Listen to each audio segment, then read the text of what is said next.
ഏവർക്കും വന്ദനം. വളരെ സന്തോഷത്തോടുകൂടെയാണ് ഒരു പുതിയ നല്ല എഴുത്തുകാരനെ നിങ്ങൾക്ക് പരിചയപ്പെടുത്തുവാൻ ഞാൻ ശ്രമിക്കുന്നു. അദ്ദേഹത്തിൻ്റെ പേര് ജോസഫ് ആൻലോൺ. അദ്ദേഹത്തിൻ്റെ ഈ അടുത്ത കാലത്ത് പ്രസിദ്ധീകരിച്ച പുസ്തകമാണ് മക്രോണി എന്ന പേരിൽ. ഇത് വളരെ ആർത്തിയോടെ ഞാൻ വായിച്ചു. ഈ അടുത്ത കാലത്ത് എൻ്റെ 2 കണ്ണിനും ഓപ്പറേഷനായിരുന്നു. അതിനുശേഷം ഞാൻ വായിച്ച ആദ്യത്തെ പുസ്തകം ജോസഫ് ആൻലോണിൻ്റെ മക്രോണി എന്ന ഇത് HNC നോവൽ മത്സരത്തിൻ്റെ പുരസ്കാരം നേടിയ നോവലാണ്. ഇങ്ങനെയൊരു നല്ല നോവൽ രചിച്ചതിന് നിങ്ങളുടെ എല്ലാവരുടെയും പേരിൽ ജോസഫിനോടുള്ള നമ്മുടെ സ്നേഹവും നന്ദിയും ആദരവും ഞാൻ ആദ്യമേ അറിയിക്കുകയാണ്. വിചിത്രമായ ഒരു ശീർഷകമാണ് ഇതിനുള്ളത്. നിങ്ങൾക്കറിയാം, മക്രോണി. എന്നെപ്പോലെ പ്രായമുള്ളവർ മക്രോണി എന്ന വാക്ക് കേട്ടിട്ടുണ്ട്. കാരണം 50കളുടെ അവസാന ഭാഗങ്ങളിൽ കേരളത്തിൽ ഭക്ഷ്യക്ഷാമം ഉണ്ടായപ്പോൾ നമുക്ക് കഴിക്കാൻ ലഭിച്ചത് മക്രോണിയാണ്. അപ്പോൾ അതാണ്, ഇതൊരു പാചകവിധിയാണ് എന്ന് നിങ്ങൾ തോന്നാതിരിക്കേണ്ടതിനാണ് ഇത് പ്രത്യേകതയുള്ള ഒരു കാഴ്ചപ്പാടിൽ എഴുതിയ ഒരു നോവലായതുകൊണ്ട് പ്രത്യേകമായ ഒരു ശീർഷകം അതിന് ലഭിച്ചു എന്നതാണ് എനിക്ക് പറയാനുള്ളത്. ഇത് ഞാൻ വായിച്ചപ്പോൾ വാസ്തവത്തിൽ ഇത് വായിച്ച് തീർക്കാൻ ഒക്കുമെന്ന് ഞാൻ വിചാരിച്ചല്ല. കാരണം എൻ്റെ കണ്ണ് വേണ്ടതുപോലെ പ്രവർത്തനക്ഷമമല്ലാത്തതുകൊണ്ട്. എന്നാൽ ഇത് വായിച്ചു തുടങ്ങിക്കഴിഞ്ഞപ്പോൾ അത്ഭുതകരമായി ഞാൻ ഉദ്ദേശിച്ചതിനേക്കാൾ വളരെ ത്വരിതഗതിയിൽ ഇത് വായിച്ച് തീർക്കുവാനും വളരെയധികം ആസ്വദിക്കുവാനും ഇടയായി. നമ്മുടെ ഇടയിൽ നിന്ന് നല്ല ഒരു എഴുത്തുകാരൻ കൂടെ സൂര്യനെ പോലെ ഉദിച്ചു വരുന്നു എന്നതിൽ ഞാൻ വളരെയധികം ആഹ്ലാദിക്കുകയാണ്. എൻ്റെ ജീവിതത്തിൽ ഞാനൊരു പുസ്തകം എഴുതി പബ്ലിഷ് ചെയ്തതിനേക്കാൾ, പ്രത്യേകിച്ച് എന്നേക്കാൾ പ്രായം കുറഞ്ഞ ഒരാൾ ഒരു നല്ല കൃതി ഇങ്ങനെ സംഭാവന നൽകുന്നു എന്നതിനെപ്പറ്റി അതിലില്ലാതെ ആഹ്ലാദിക്കുന്നൊരു വ്യക്തിയാണ്. അതുകൊണ്ട് തന്നെ ജോസഫിനെ നമ്മുടെ ഓരോരുത്തരുടെയും പൊതുസ്വത്തായി നാം കാണുകയും സ്വീകരിക്കുകയും ചെയ്യണം എന്ന് ആമുഖമായി ഞാൻ നിങ്ങളോട് പറയുകയാണ്. ഞാൻ ഈ പുസ്തകത്തെപ്പറ്റി ഒറ്റ വാക്കിൽ പറഞ്ഞാൽ,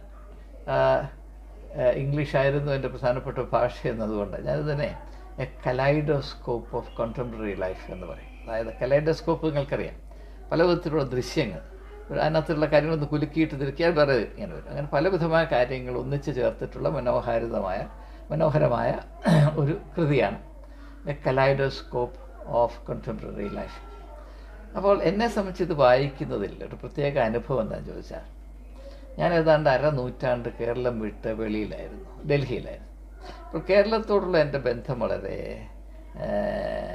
ബലഹീനമായിരുന്നു. എന്നാൽ ഈ പുസ്തകം വായിച്ചോടുകൂടെ പല കാര്യങ്ങളും വിട്ടുപോയ പല കാര്യങ്ങളും എനിക്ക് തിരിച്ചു പിടിക്കാൻ കഴിഞ്ഞിട്ടുണ്ട്. അതുകൊണ്ട് വളരെ പ്രത്യേകതയുള്ളൊരു അനുഭവമായിട്ടാണ് ഇത് വായിച്ചപ്പോൾ ഇതെനിക്ക് ബോധ്യപ്പെട്ടത്. രണ്ടാമതായിട്ട് എനിക്ക് പറയാനുള്ളത്, ഈ പുസ്തകത്തിലൊരു പ്രത്യേകമായ സെൻസിബിലിറ്റി ഉണ്ട്. നാം ജീവിതത്തെ കാണുകയും ഓരോ അനുഭവങ്ങളെ വിലയിരുത്തുകയും ചെയ്യുമ്പോൾ, അതിനെപ്പറ്റി പ്രതിപാദിക്കുമ്പോൾ നമ്മുടെ വ്യക്തിത്വത്തിൻ്റെ രുചി അതിൽ കടന്നു വരും.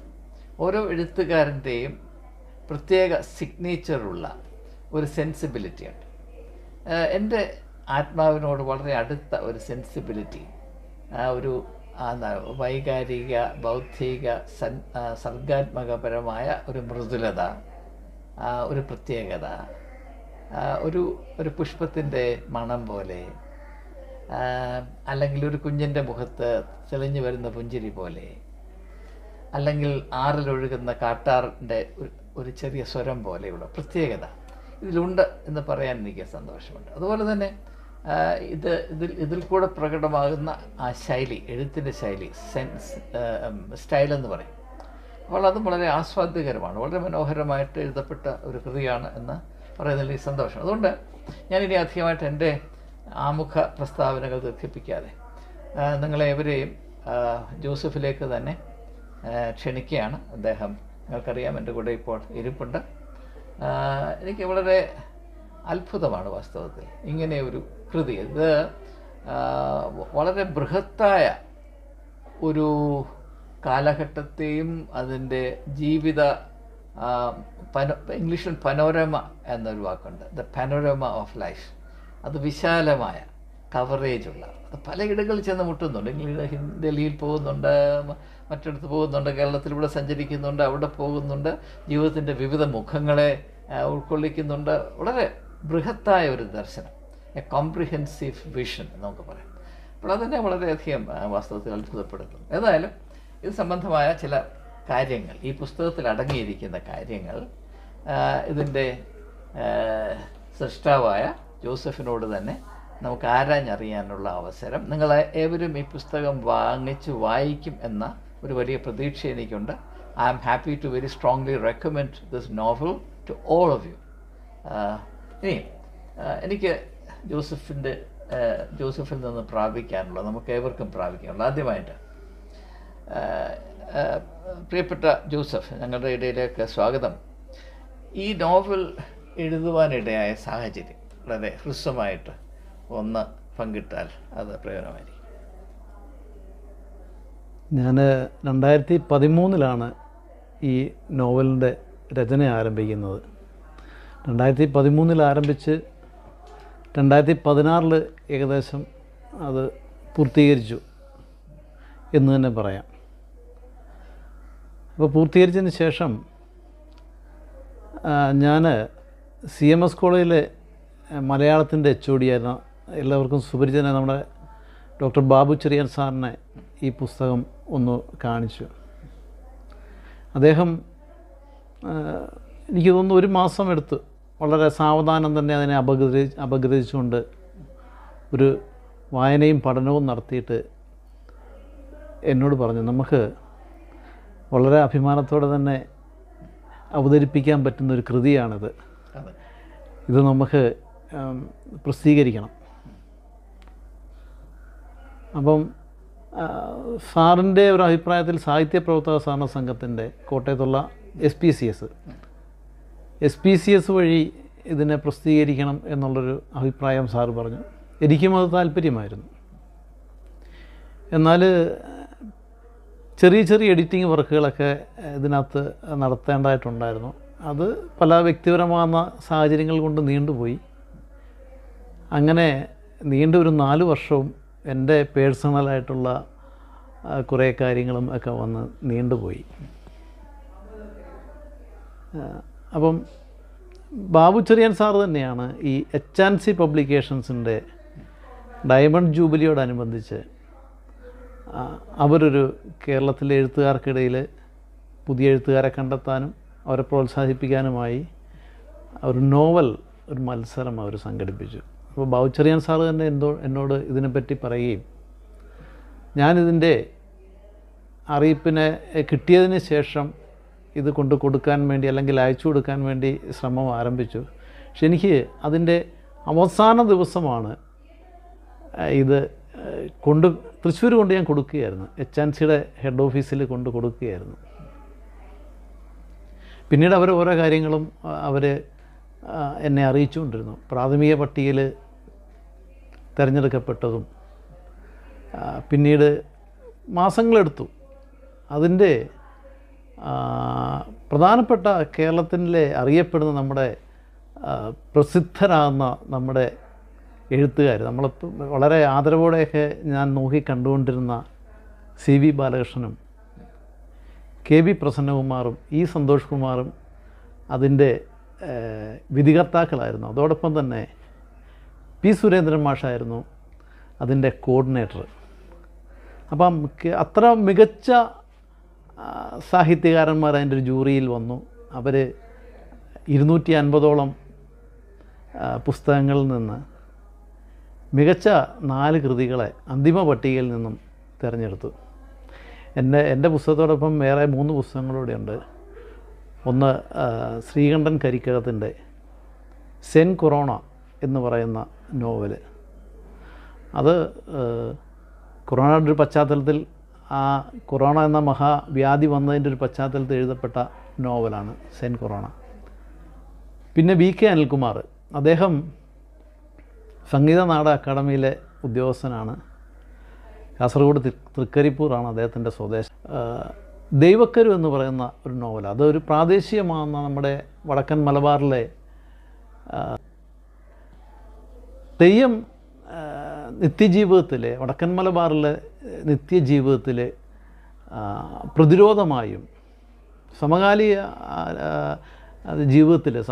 ജീവിതത്തിലെ തെയ്യത്തിൻ്റെ ഒരു രാഷ്ട്രീയം, തെയ്യം മുമ്പോട്ട് വെക്കുന്ന ഒരു പ്രതിരോധം, ആ ഒരു രാഷ്ട്രീയത്തെപ്പറ്റി പ്രതിപാദിക്കുന്ന ആ ഒരു തെയ്യത്തിൻ്റെ കഥകളും ആയിട്ട് ബന്ധപ്പെട്ടിരിക്കുന്ന നോവലാണ്. അടുത്ത പുസ്തകം ഫാസിൽ എന്ന് പറയുന്ന കുന്നംകുളംകാരനായ ഫാസിലിന് ധാരാളം പുസ്തകങ്ങൾ എഴുതിയിട്ടുണ്ട്. ഫാസിലിൻ്റെ പാൽച്ചതുപ്പ് എന്ന പുസ്തകമാണ്. അത് വളരെ ഗ്രാമീണ പശ്ചാത്തലത്തിൽ ഒരു വീട്ടിൽ വളർത്തുന്ന ഒരു പശുവിനെ ചുറ്റിപ്പറ്റി പശു പോകുന്ന വഴിയിലൂടെ കഥകളെ പറയുന്ന ഒരു നോവലാണ്. എൻ്റെ മക്രോണി എന്ന് പറയുന്ന നോവൽ, അതിൻ്റെ പേര് ഒരു വിചിത്രമാകുന്നത് പോലെ തന്നെ ഒരു വിചിത്രമാകുന്ന വായനാ അനുഭവത്തിലേക്ക് ഓരോരുത്തരെയും കൊണ്ടുപോകുന്ന ഒരു ഘടനയാണ് അതിന് ഉള്ളത്. അച്ഛൻ സൂചിപ്പിച്ചതുപോലെ നമുക്ക് മക്രോണി എന്ന പേര് നമുക്ക് കേരളത്തിന് സുപരിചിതമാകുന്നത് 57 നമ്മുടെ ആദ്യത്തെ കേരളത്തിലെ ജനകീയ മന്ത്രിസഭയുടെ കാലത്ത് ക്ഷാമം ഉണ്ടാകുകയും കടുത്ത ക്ഷാമത്തെ പ്രതിരോധിക്കുവാനായി ഗവൺമെൻറ് ഒരു മക്രോണി എന്ന് പറയുന്ന ഭക്ഷ്യ വസ്തുവിനെ പുറത്തിറക്കി. അത് ഗോതമ്പും ഏതാണ്ട് കപ്പയുടെ പൊടിയും ഒക്കെ ചേർത്ത് ഇറക്കിയ ഒരു ഭക്ഷ്യ വസ്തുവാണ്.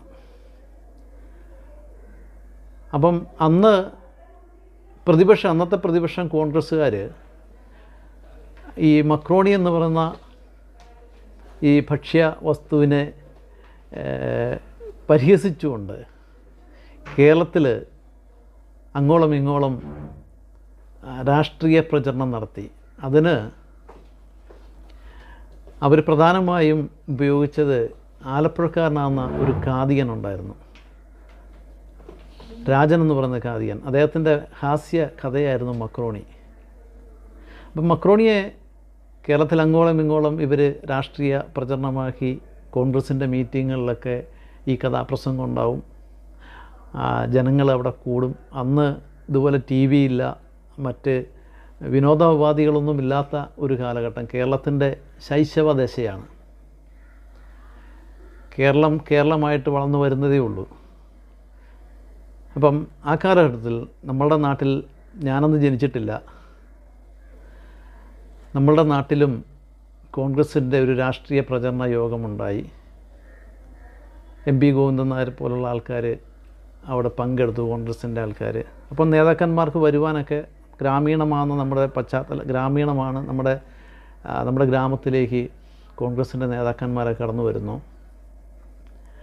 അപ്പോൾ മെയിൻ വഴിയിൽ നിന്ന് ഈ കഥാപ്രസംഗം നടക്കുന്ന സ്ഥലത്തേക്ക് വരണമെന്നുണ്ടെങ്കിൽ തോട് നീന്തി വേണം വരാൻ. അന്ന് പാലമില്ല, വഴിയില്ല. അപ്പോൾ അവിടേക്ക് വരാൻ വേണ്ടി താൽക്കാലികമായിട്ടുള്ളൊരു തെങ്ങുംതടി കൊണ്ടുള്ള ഒരു പാലം, താൽക്കാലിക പാലം ഉണ്ടാക്കി. അതിനുശേഷം ആൾക്കാരൊക്കെ വന്നു, പ്രോഗ്രാം നടന്നു, കഥാപ്രസംഗം വിജയകരമായ രീതിയിൽ നടന്നു. അതിനുശേഷം ഈ പാലം വന്നപ്പോൾ നാടിൻ്റെ ഒരു സൗകര്യം നാടിന് വരികയാണ് പാലത്തിലൂടെ ഉണ്ടായത്. ആ തോട് നീന്തി കിടക്കേണ്ട പകരം പാലത്തിലൂടെ വരാം. ഗുണകരമാകുന്ന ഒരു അവസ്ഥ, ഒരു മാറ്റമുണ്ടായി.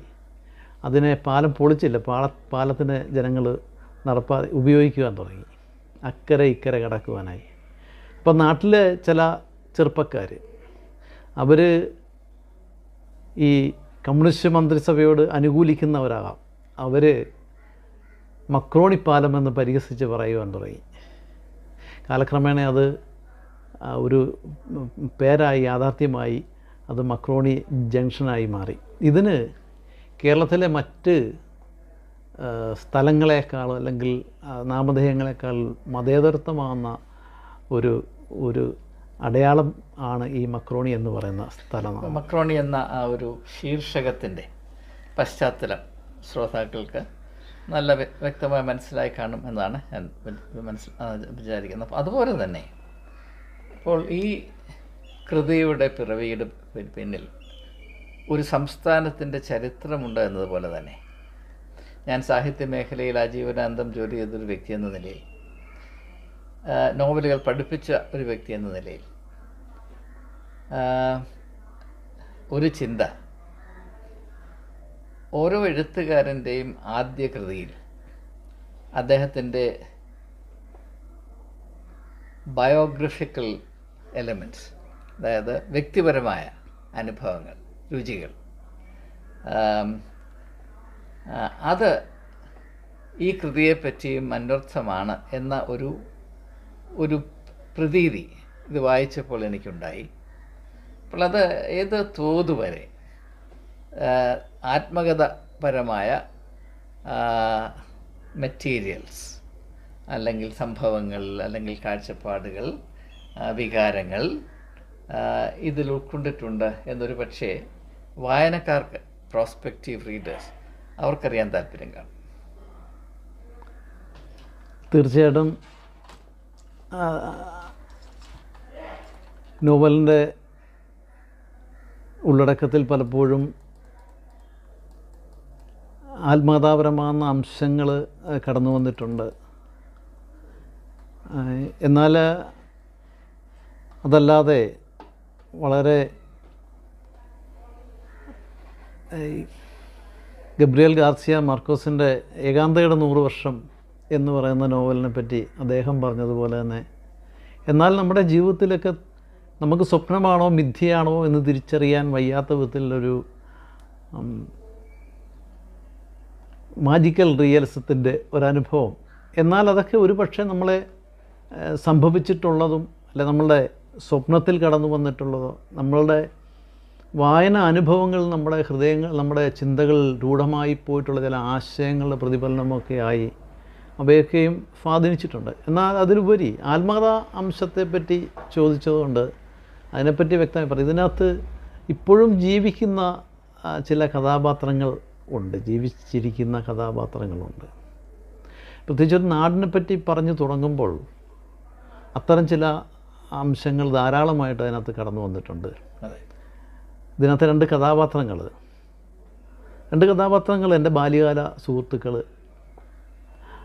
ആയിരുന്നു. അവരുടെ പേര് ഇതിനകത്ത് ഒരു മോനായി എന്ന് പറഞ്ഞൊരു കഥാപാത്രമുണ്ട്, അദ്ദേഹവും മോനി എന്ന് പറഞ്ഞൊരു കഥാപാത്രമുണ്ട്. ഇവർ രണ്ടും വളരെ എൻ്റെ ബാല്യകാല സന്തത സഹചാരികൾ ആയിരുന്നു. അവരിപ്പോഴും സുഹൃത്തുക്കളാണ്. അവർ ഇതിനകത്ത് കടന്നു വരുന്നുണ്ട്. എന്നാൽ കഥ വിശാലമാകുന്നൊരു ഭൂമിക, നേരത്തെ ഇവിടെ സൂചിപ്പിച്ചതുപോലെ കഥ പ്രാദേശികമായി അവിടെ നിൽക്കുന്നില്ല. കഥ വർത്തമാനകാലത്തിൽ സംവദിച്ചുകൊണ്ട് അത് നമ്മളുടെ ഒരുപാട് ദേശങ്ങളിലേക്ക്, ഡൽഹിയിലേക്കുമൊക്കെ ആ കഥയും കഥാപാത്രങ്ങളും വായനക്കാരെ കൊണ്ടുപോകുന്ന ഒരനുഭവമുണ്ട്. ഓസ്ട്രേലിയയിൽ നിന്നൊരു കഥാപാത്രത്തെ ഇറക്കുമതി ചെയ്യുന്നുണ്ട്. ഈ ഒരു കൃതിയിൽ താങ്കളുടെ വിശ്വാസപരമായ ദർശനം ഏത് തോതുവരെ, ഏത് പരിധി വരെ പ്രതിബിംബിക്കുന്നുണ്ട്? ഒരു ക്രിസ്തീയ ദർശനത്തിൻ്റെ ഒരു അടിസ്ഥാനം സ്നേഹമെന്ന് നമുക്ക് ദർശിക്കാം. പ്രതിഫലം കൂടാതെ അന്യരെ സ്നേഹിക്കുന്നൊരു വലിയ മഹത്തായ ദർശനമാകുന്നല്ലോ ക്രിസ്തീയ ദർശനം. ക്രിസ്തു മനുഷ്യർക്ക് വേണ്ടിയാണല്ലോ സ്വന്തം ജീവനം നൽകിയ. അപ്പം പ്രതിഫലം നമ്മൾ ആഗ്രഹിക്കാതെ സ്നേഹത്തിൻ്റെ സീമാതീതമാകുന്ന സ്നേഹം, അഗാധമാകുന്ന സ്നേഹത്തെ വെളിപ്പെടുത്തുന്ന ഒരു ഇതാണ് ഈ പുസ്തകത്തിനകത്തും. വർത്തമാനകാലത്ത് നാം വളരെ വൈഷമ്യങ്ങൾ നേരിടുന്ന ഒരു കാലഘട്ടം. ഈ കാലഘട്ടത്തിൽ എങ്ങനെ ഒരു ബദലിനെ നമുക്ക് കണ്ടെത്താൻ പറ്റും എന്നുള്ളൊരു അന്വേഷണമുണ്ട്. അപ്പം ദാർശനികന്മാരൊക്കെ അത് തന്നെയാണ് അന്വേഷിച്ചിട്ടുള്ളത്. അപ്പം ക്രിസ്തുവിൻ്റെ ദർശനമാണെങ്കിലും ബുദ്ധൻ്റെ കാലത്താണെങ്കിലും ഒരു ബദലിലൂടെ മനുഷ്യ വംശത്തിൻ്റെ ഒരു വിമോചനം ആണ് അവരന്വേഷിക്കുന്നത്. ഇതിനകത്തും ഒരതിജീവനം ഇതിനകത്തും ഈ നോവലിനകത്ത് അത്തരം ഒരു ബദലിനെ അന്വേഷിക്കുന്നുണ്ട്. അത് അഗാധമായ സ്നേഹം. ഞാൻ അടുത്ത യൂണിറ്റുകളിൽ അത് കൂടുതൽ സൂക്ഷ്മമായി പ്രതിപാദിക്കാൻ ഉദ്ദേശിക്കുന്നുണ്ട്. അപ്പോൾ തീർച്ചയായും താങ്കളുടെ വേദപുസ്തകപരമായ അറിവുകളും അനുഭവങ്ങളും ക്രിസ്തീയ വിശ്വാസ ജീവിതത്തിൻ്റെ സംഘർഷങ്ങളും അതിൻ്റെ പ്രോത്സാഹനങ്ങളുമൊക്കെ ഒരു വലിയ തോതിൽ ഇതിൽ പ്രവർത്തിക്കുന്നുണ്ട്. പുസ്തകത്തിൻ്റെ തുടക്കത്തിൽ അത്തരമൊരു ഇതിന് ഒരു കഥാപാത്രത്തെ ഞാനൊന്ന് അവതരിപ്പിക്കുന്നു. അത്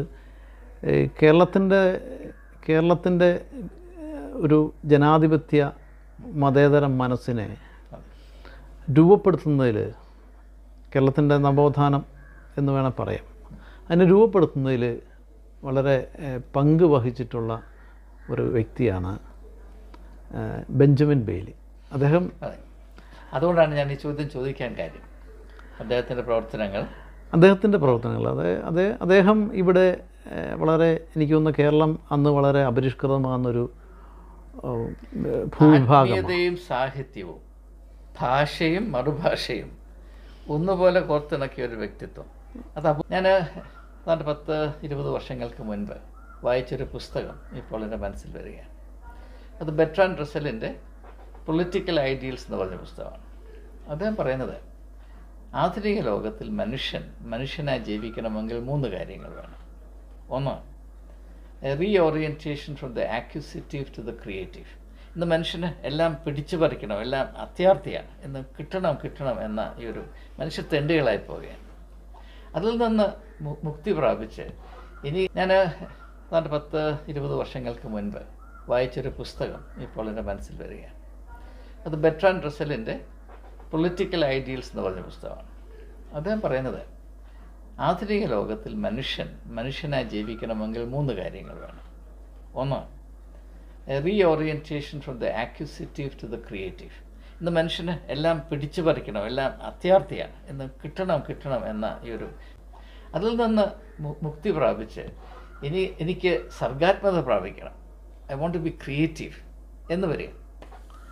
അപ്പോൾ രണ്ടാമതായിട്ട് പറയുന്നത് ഒരു sense of reverence for life. മൂന്നാമതായിട്ട് പറയുന്നത് സ്വാതന്ത്ര്യത്തെ പറ്റിയൊരു ദർശനമുണ്ട്. അത് രണ്ടും മാറ്റി വെച്ചിട്ട് സർഗാത്മകത, അതില്ലാത്തവൻ മനുഷ്യനല്ല എന്ന ഒരു തിരിച്ചറിയൊരു പുരോഹിതനല്ല പറയുന്നത്, ഒരു ഫിലോസഫറാണ് പറയുന്നത്, ബെർട്രാൻഡ് റസ്സലാണ് പറയുന്നത്.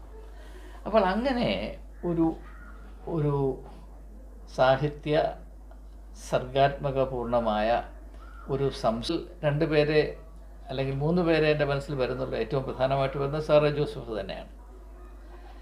അവരുമായിട്ട് വളരെ അടുത്ത് ഈ സാഹിത്യ വേദിയിൽ പ്രവർത്തിക്കാൻ എനിക്ക് അവസരം കിട്ടിയതൊരു ഭാഗ്യമായിട്ട് ഞാൻ കാണുന്നു. പിന്നെ നമുക്കറിയാം സക്കറിയാണ്. പിന്നെ നമ്മൾ നോക്കുമ്പോൾ ഇതായിട്ടൊന്നുമില്ല, പിന്നെ ജോസഫിനെയാണ് ഞാൻ കാണുന്നത്. അതുകൊണ്ടാണ് ഞാനിത് പ്രത്യേകമായിട്ട് എടുത്ത് പറയുന്നത്. അപ്പോൾ ഇത് എന്തുകൊണ്ടാണ് ഞാനിത് ശ്രോതാക്കളുടെ ശ്രദ്ധയിൽപ്പെടുത്തുന്നതെന്ന് ചോദിച്ചാൽ, അത് മനസ്സിലാക്കുന്നതിന് വേണ്ടി നമ്മൾ പ്രകൃതിയിലോട്ട് നോക്കുമ്പോൾ ഒരു മരം അവിടെ നിൽക്കുകയാണ്. മണ്ണിനോടുള്ള ബന്ധത്തിൽ അതിന് ലഭിക്കുന്ന തുച്ഛമായ വളം അത് മധുരമുള്ള പഴമായിട്ട് മാറ്റുകയാണ്, അല്ലെങ്കിൽ പൂവായിട്ട് മാറ്റുകയാണ്, മനുഷ്യർ നൽകുന്ന തണലായിട്ട് അത് നിൽക്കുകയാണ്. അപ്പോൾ നമുക്ക് തീരെ മോശമായത് പ്രാപിച്ചാൽ അതുകൊണ്ട് മഹനീയമായത് ഉണ്ടാക്കാം. അതാണ് സർഗാത്മകത. അത് പ്രാപിക്കുന്ന ഒരു വ്യക്തിത്വം അത് അതുല്യം. കാരണം നമ്മൾ ഈ ഭൗതികമായ കാര്യങ്ങൾക്ക് വേണ്ടി അതിൻ്റെ പുറകെ ഓടി അവിടെ പോയി പൈസ ഉണ്ടാക്കി, ഇവിടെ പോയി പൈസ ഉണ്ടാക്കി, പിന്നെ പൈസ കൊതിക്കാൻ മാത്രം അറിയാവുന്ന ഒരു ഭ്രാന്തുണ്ടാക്കി. ഇതുകൊണ്ട് മനുഷ്യത്വം തീരെ അധപ്പതിച്ചു പോയി. ഞാൻ അനുഭവിക്കുന്ന ഏറ്റവും വലിയ വേദന, ഞാനൊരു അധ്യാപകനായിരുന്നു. ഒരു അധ്യാപകൻ എന്ന നിലയിൽ എൻ്റെ ദൗത്യം എന്തായിരുന്നു? To build up life. യേശുവിൻ്റെ ദൗത്യം അതായിരുന്നു. അപ്പോൾ അതിൽ നിന്ന് നമുക്ക് ആ മേഖലയിൽ നമുക്ക് സംഭവിച്ച വലിയ ഇടിവ് എന്നെ എപ്പോഴും നൊമ്പരപ്പെടുത്തുന്നു. അതുകൊണ്ടാണ് ഇങ്ങനെയുള്ള കൃതികൾ കാണുമ്പോൾ എൻ്റെ മനസ്സ് നൃത്തം ചെയ്യുകയാണ്. വാസ്തവത്തിൽ ഇതെൻ്റെ ആത്മാവിൻ്റെ സംഗീതമാണ്. അപ്പോൾ അത് ജനങ്ങൾ അനുഭവിക്കണമെന്ന വ്യഗ്രതയിലാണ് ഇങ്ങനെ ഒരു സംഭാഷണം ചെയ്യാമെന്ന് ഞാൻ തീരുമാനിച്ചതുകൊണ്ട് അതിനുവേണ്ടി കോട്ടയത്ത് നിന്ന് കഷ്ടപ്പെട്ട് ഇവിടെ വന്ന ജോസഫിനെ ഞാൻ വീണ്ടും എൻ്റെ സന്തോഷം അറിയിക്കും.